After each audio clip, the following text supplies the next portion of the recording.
The acrid scent of plasma discharge hung heavy in the air as Captain Jalen Mercer stepped through the wreckage of what had once been Horizon Outpost Erinder. Ionized smoke drifted in thick ribbons between shattered bulkheads. The sky above the cratered valley shimmered with residual energy from orbital strikes, streaks of violet lightning crawling across bruised storm clouds. Half-melted defense cannons jutted from the ground like broken spines. Transport ships lay scattered across the landing field, their hulls peeled open and blackened. His boots crushed shattered alloy and spent casings. Each step echoed too loudly in the stillness. Bits of carbonized glass cracked underfoot. A ruptured fuel cell sputtered nearby before finally dying with a hollow hiss. The battlefield was silent. Too silent. Mercer paused beside a collapsed watchtower, scanning the horizon through the cracked edge of his visor. His breathing fogged briefly before the suit's filtration compensated. Ash spiraled lazily in the wind, disturbed only by the distant groan of settling debris. His HUD flickered, struggling to reconnect to orbital command. Armor integrity, 49%. Pulse carbine, 16% charge. Sidearm, 2 rounds. Squad uplink, searching. He swallowed. Searching. Searching. No friendly signals. A hollow pressure settled behind his ribs. He might be the last one standing. He toggled squad frequency anyway. Echo team, respond. Static hissed back at him. He switched to emergency channel. Command, this is Mercer. Horizon is down. Repeat, Horizon is. The transmission dissolved into white noise. Horizon Outpost Erinder had been a joint research facility, human scientists working alongside the Elisari, a species whose biotech surpassed anything Earth had engineered. Officially, the outpost studied xenomedical integration. Unofficially, it housed something far more controversial. A healing chamber of Elisari origin. Ancient. Powerful. Dangerous. When the Coalition fleet arrived without warning, their first target wasn't the defense grid. It was the medical wing. Mercer adjusted the grip on his pulse carbine, capacitors whining softly as they recycled heat. Microfractures spidered along his right gauntlet where plasma fire had grazed him. His suit's servos compensated for muscle fatigue, keeping him upright long after adrenaline should have failed. He stepped over the body of an Elisari guard, slender, luminous skin dimmed to gray in death. The sight tightened something in his chest. The Coalition ships had withdrawn minutes ago. Victors didn't retreat. Unless they believed the objective destroyed. A faint tremor rippled through the ground. Not structural collapse. Energy. His HUD glitched again, struggling to interpret the surge. Deep beneath the shattered medical wing, below reinforced crystalline foundations, a faint power signature pulsed. Not human. Not hostile. Active. Mercer stared at the reading. The healing chamber. If it was still functioning, then someone might still be alive. He scanned the battlefield one more time. No squad. No command. No backup. Just him. He tightened his grip on the rifle and turned toward the ruins of the medical complex. They had come to erase the chamber. They had come to make sure no one used it. And if Mercer was the last one standing, then whatever waited beneath the rubble would have to face the galaxy with him. The energy pulse came again. Faint. Rhythmic. Mercer descended through the shattered medical wing, stepping over collapsed surgical platforms and cracked biotanks. The deeper he went, the less the destruction felt chaotic. The lower level hadn't been flattened. It had been targeted. Precision detonations had blown the access corridors but left the central chamber partially intact. Movement flickered across his motion scanner. Weak. Irregular. Not mechanical. He followed the signal into what remained of the Elisari healing vault. The circular room was fractured, crystalline walls split open by blast pressure. At the center stood the healing chamber, its outer shell cracked, inner core still glowing with a faint silver light. Collapsed debris lay scattered across the floor. And beneath it, a hand moved. Beneath the debris lay a figure that didn't belong to the smoke and ruin. She was luminous even in near darkness. Her skin carried a soft pearlescent sheen, faint bioluminescent veins tracing intricate constellations along her arms and throat. Delicate crystalline filaments rose from her shoulders like translucent wings, one shattered, the other dim and folded. Her hair drifted weightlessly around her face, strands reacting to residual electromagnetic currents instead of gravity. She was tall, elegant, and broken. A collapsed support beam pinned her lower torso. Silver-blue blood pooled beneath her, reacting faintly with the chamber's energy field. One leg lay at an unnatural angle. The glow beneath her skin flickered unevenly, like a failing star. Her eyes opened, sharp, intelligent, defiant. They locked onto his visor without fear. "You should not be here," she said, her voice harmonic, two tones layered in one. The translator struggled but aligned. "You're alive," Mercer replied quietly. "For the moment." He activated his bioscanner. A lattice of light swept across her body, feeding data into his HUD. Species: Elisari. High neural capacity. Severe internal trauma. Fractured skeletal lattice. Energy core disruption. Critical. Estimated survival probability without immediate chamber activation, 3.1%. Extraction viability. Negative. Even if a dropship answered, which it wouldn't, her physiology would destabilize outside this chamber's energy field. The nearest Allied fleet was hours away. She didn't have minutes. "You must leave," she said, studying the warning indicators flashing across his armor. "Your life signs are unstable. Your command structure is absent. Remaining here reduces your survival probability." He didn't answer immediately. Instead, he looked at the healing chamber behind her, the cracked crystalline pod humming faintly, still active despite the damage. "They targeted this specifically," he said. "Yes. Because it works." Her gaze sharpened. "It does more than heal." A tremor shook the chamber as distant patrol units moved through upper levels. "You cannot extract me," she continued calmly. "And if they return, they will terminate us both." His HUD automatically displayed protocol directives. Directive 7C, prioritize recoverable human personnel.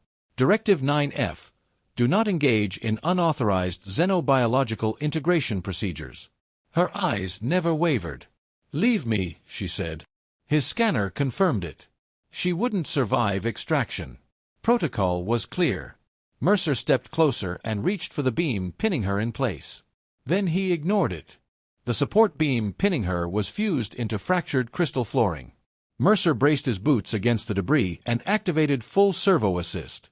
Warning glyphs flared across his visor, structural integrity, critical, but he overrode them without hesitation. Metal groaned. The chamber vibrated. Dust cascaded in shimmering streams from cracked crystalline walls. "You will destabilize the vault," she warned calmly. "Already unstable," he muttered. He shifted his grip and heaved harder. The beam shifted an inch. Then another. With a grinding shriek, it rolled aside and crashed against the chamber wall. He dropped to one knee beside her.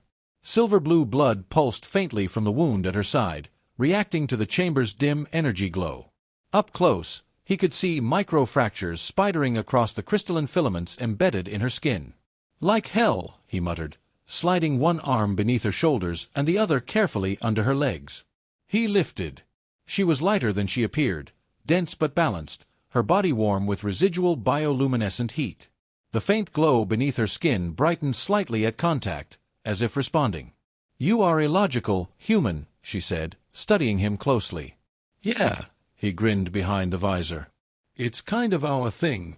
He adjusted his hold and stood fully upright. His armor servos whined in protest, compensating for microfractures in his right gauntlet. "You jeopardize yourself for a non-human asset," she continued. "You keep calling yourself that." "It is accurate." "Not to me." A distant rumble echoed above them, coalition patrols sweeping the upper levels. "You cannot carry me beyond this chamber," she said. "My energy core is destabilized. Without activation of the healing array, systemic failure will occur." "Good thing we're standing in a healing chamber," he replied. "It requires intact synchronization protocols." "Then we'll figure that out." Her luminous eyes narrowed slightly. "You are injured," she observed. "Your shoulder plate is compromised. Your internal bleeding has not fully coagulated." "Wow," he muttered. "You Elisari don't sugarcoat anything." "It is not insult. It is assessment. He stepped toward the central platform, boots crunching over shattered crystal. You calculate survival probability constantly, she said. Habit. And yet you disregard the outcome. Also habit. She studied him in silence for a moment, her expression shifting from stern command to something more analytical. You risk extinction of your genetic line for an alien you met moments ago. He paused briefly. Not extinction, he said lightly. I've got cousins. Despite herself, one corner of her mouth curved faintly. The first crack. You do not know what this chamber does, she said quietly. I know it's our best shot. It was not designed for cross-species integration. He raised an eyebrow behind the visor. That sounds ominous. It can create irreversible bonds. He met her gaze steadily. Define irreversible. Permanent. Another tremor shook the vault. Enemy proximity warnings flared on his HUD. You should leave, she said again, softer this time. You owe me nothing. He tightened his grip slightly, not possessive, just steady. Wrong, he replied. She blinked. You were protecting civilians when they hit this place, he said. I saw the logs. Her gaze flickered. That was duty. Same here. He stepped into the inner ring of the chamber platform. You cannot save everyone, she said quietly. No, he agreed. Then he looked down at her, visor reflecting her faint glow. But I can save you. For the first time since he found her beneath the rubble, something shifted behind her sharp, defiant eyes. Not surrender. Recognition. And as the chamber hummed louder around them, the chemistry between human stubbornness and alien resilience sparked into something neither of them could fully calculate. The healing chamber pulsed brighter beneath them. Then Mercer's HUD flared red. Multiple hostiles. Closing fast. Bootsteps echoed through the fractured corridors above, measured, synchronized, armored. Coalition Retrieval Patrol. They are returning, she said quietly, her gaze sharpening as she listened beyond the range of human hearing. 4 units. 1 heavy. Mercer lowered her carefully behind a fractured crystalline console, then raised his pulse carbine. You can still fight, he asked. I can still think. Good enough. The first patrol unit entered the vault threshold, weapon raised, scanning the chamber's energy surge. They hunt in triangular formations, she whispered. Lead draws fire. 2 flank at opposing diagonals. Heavy remains center-rear. Mercer adjusted his aim. Good, he murmured. I hate straight lines. He fired. The pulse bolt struck the lead trooper square in the chest, staggering it but not dropping it, exactly as predicted. The flanking units split instantly, one vaulting onto the upper wall, the other sliding low across fractured crystal. Upper left, 3 meters above your line, she said. He pivoted and fired before the flanker fully stabilized. The shot clipped the joint seam beneath its shoulder plating. Explosion. Shards of armor rained down in a shower of sparks. The second flanker opened suppressive fire, plasma bolts ripping through the crystalline console inches from Mercer's helmet. Right femoral seam, she instructed calmly. He leaned out, waited half a heartbeat for the trooper to shift weight. Then fired. Armor ruptured precisely where she directed. The heavy unit advanced through smoke, weapon humming at high frequency. That one will not stagger, she warned. Wasn't planning on staggering. The heavy fired. Mercer dove, rolling across the floor while shielding her with his body. The bolt struck the healing chamber's outer shell, energy rippling across its surface. She raised her hand despite her injuries. The air shimmered. The next plasma burst curved, just slightly, enough to miss Mercer's exposed side. He blinked. You just bent that. Yes. Useful trick. Focus. He surged forward while the heavy recalibrated, sliding beneath its firing arc. She tracked its balance in real time, subtle gravitational distortions nudging its stance off-center. Half an inch. That was all he needed. He slammed a fragmentation charge against its chest plate and rolled clear. The explosion shook the vault. Silence followed. Smoke drifted in slow spirals beneath the chamber's growing light. Mercer rose slowly, chest heaving. You still alive? He asked. She pushed herself upright, steadier now within the chamber's energy field. Yes. Her luminous eyes studied the fallen patrol. You adapted quickly, she said. Good intel helps. A faint flicker touched her expression. Impressive shooting, she breathed. Impressive intel, he replied. More distant impacts echoed through the facility, reinforcements mobilizing. She looked at him, not as rescuer, not as enemy. As partner. You move as though you expect me to anticipate your actions, she observed. Do you? Yes. He nodded once. Then we're synchronized. For a brief moment, amidst shattered crystal and burning metal, something shifted between them, precision and instinct aligning. The galaxy might not have been ready for what the healing chamber could do. But together, they were already becoming something it had never seen. The last patrol fell. For a moment, only the hum of the healing chamber filled the vault. Then the inner core brightened. Not flickering. Responding. She stared at it, something unreadable crossing her face. It is fully awakening, she said softly. Good, Mercer replied, reloading what little charge he had left. Because we're running out of options. She stepped toward the central pod, cracked crystal segments slowly realigning, ancient glyphs igniting in spirals along the inner ring. This is not a standard medical unit, she said. Of course it isn't. It is a convergence chamber. That sounds ominous. Her luminous eyes met his. It was designed for catastrophic neural trauma. When one emissary could not survive alone. Mercer frowned. Meaning? It requires shared activation. He blinked. Shared how? She placed her palm against the inner crystal surface. The chamber flared brighter instantly. It creates a biological bond, she said. He paused. Define bond. Permanent. The word echoed in the crystalline vault. It merges neural pathways, she continued. Stabilizes energy cores by synchronization. Sensory overlap. Emotional resonance. Motor compensation if necessary. He raised an eyebrow. So if you stub your toe, you would experience a phantom echo, she said evenly. And if I get shot, I would feel it. He stared at the glowing chamber. And if one of us dies, her voice softened. The other would not remain unchanged. Another explosion thundered in the upper levels. His HUD flared with fresh enemy signatures converging on their location. Time collapsing. You cannot survive without this, she said quietly. And I cannot stabilize without an anchor. You're telling me this thing rewires our nervous systems together? Yes. Forever? Yes. He glanced at the tactical display. Reinforcements inbound. Low ammunition. No extraction. He looked back at her. Broken. Brilliant. Alive.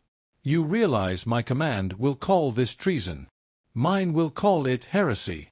He gave a faint, humorless chuckle. Yeah, he said, stepping inside the inner ring as the chamber began to hum louder. I've made worse decisions.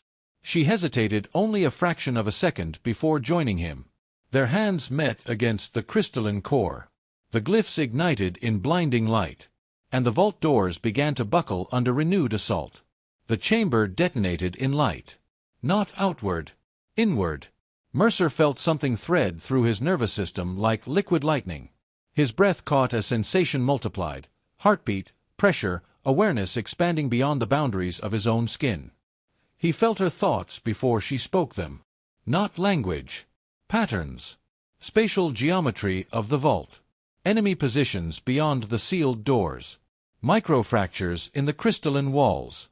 The exact timing between hostile weapon charge and discharge. And beneath it, her resolve. Her fear. Her astonishment at the dense, immovable core of human stubbornness anchoring the merge. She felt him too. His instinct to shield before striking. The micro-adjustments in his stance before recoil. The refusal to retreat even when logic demanded it. The cracked filaments in her shoulders flared brilliant silver.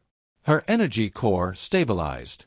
His HUD shattered, then reassembled with alien glyphs seamlessly integrated into Terran code. The vault doors exploded inward. Coalition troopers flooded the chamber. Mercer rose. She rose with him. He felt her balance through his own legs.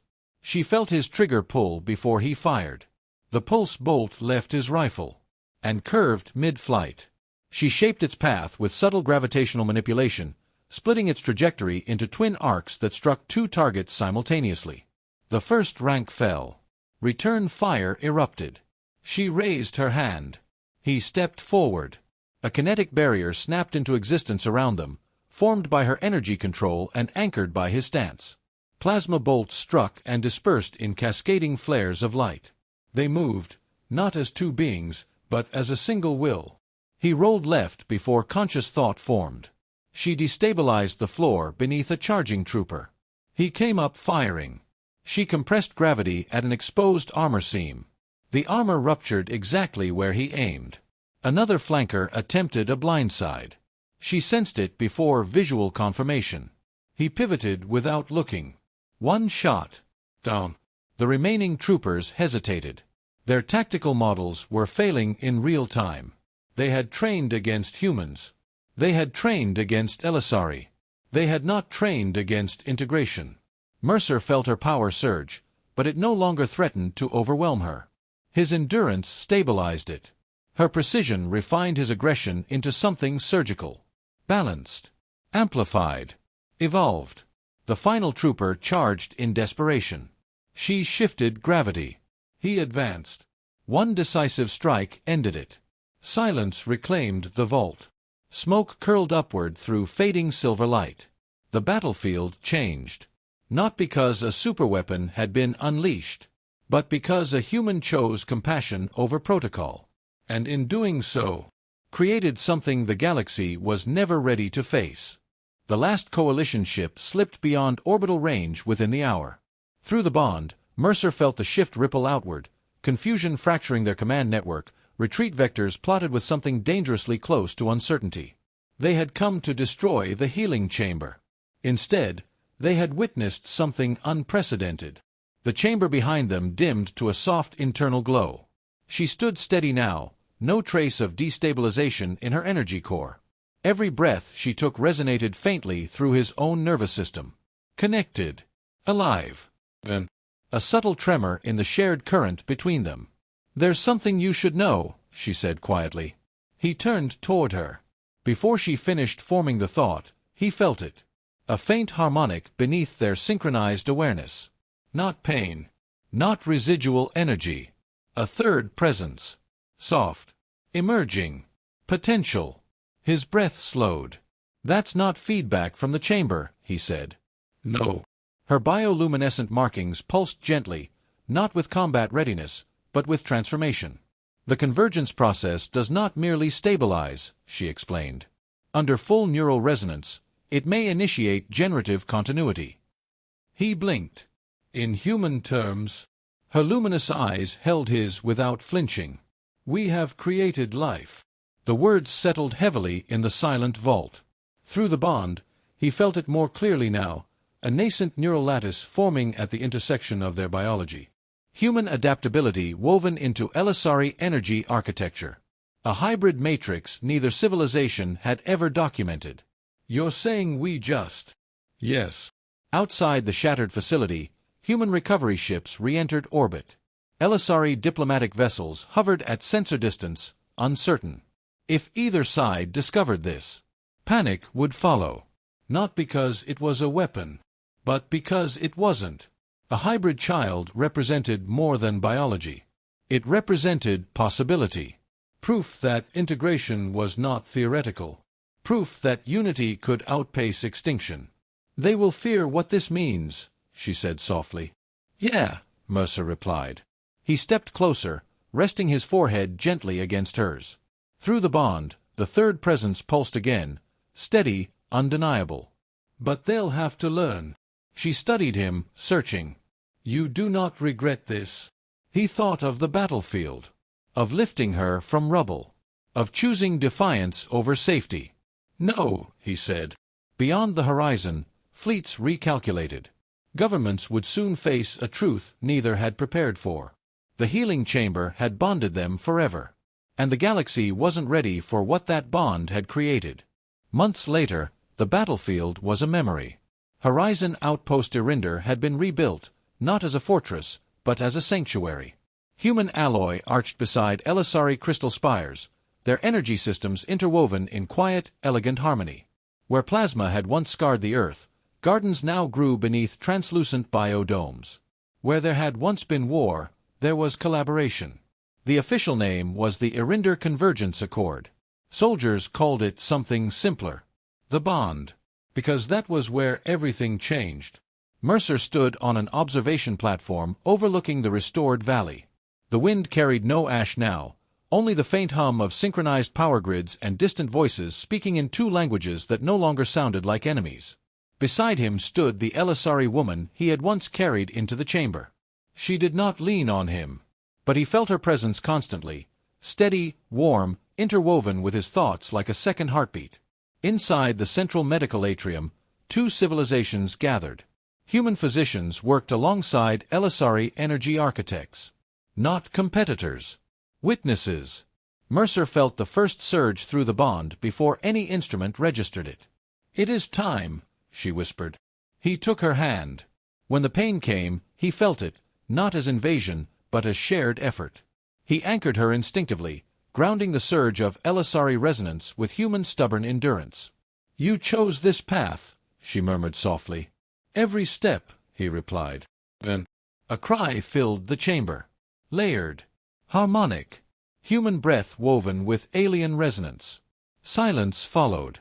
The child's skin shimmered faintly, delicate constellations of bioluminescent light tracing beneath warm human flesh. Eyes opened, bright, curious, carrying both Earth's resilience and Elisari depth. Not divided. Combined. Their child was proof that survival wasn't the pinnacle of evolution. Unity was. News spread faster than any war declaration ever had. Military alliances shifted. Trade corridors reopened. Fear did not vanish overnight, but it no longer ruled. Because something new now existed that neither species could deny. Mercer held the child carefully, feeling the steady third heartbeat that had once been only a faint harmonic in the chamber's light. Months ago, the acrid scent of plasma discharge had hung heavy in the air as he walked alone through ruin. He had been the last one standing. He had entered that battlefield alone. He would never be alone again.